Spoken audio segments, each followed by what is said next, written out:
I being unreasonable for leaving a room when someone else walked in? I was wondering if I am being unreasonable for leaving a room when someone else walked in, and that's why I'd like to share my story with you.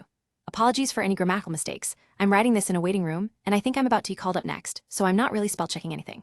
Okay, so for some context, my workplace has 4 small break rooms, allowed to take our breaks whenever we want, and because we don't have many employees at the moment, most of the time when I take my break, no one else is present in any of the rooms. I prefer the quiet since being constantly yelled at by customers gives me quite a headache, and I'm pretty introverted normally, so I quite enjoy break time. The break room I prefer to use is labeled as Room A, and it's where my locker and those of few others are located. Okay, now I was enjoying my break as normal, and my coworker Sully walked in to grab something from their locker. Shortly after, their phone rang and they took the call. They were on this call for only about 2 minutes, and it didn't sound like they were going to end it anytime soon, so I moved to break room B. This was not out of malice or anything. I just like my peace and quiet. The next day, I noticed that the sticky note labeling my locker was missing. I assumed it had fallen off, put a new one on it, and went to start my day. Break time hit, and there was someone in room A, so I went to room B, and that's when I found my old sticky note on a random unused locker. I was confused and asked the guy who was in room if he knew who had moved it and why.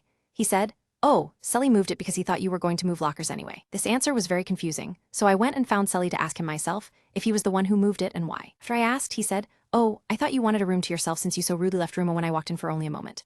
I told him that my leaving had nothing to do with him and that I just liked the quiet, but his response was something like, "Well, now you can have all the spicy time you want," and got into their car before I could respond.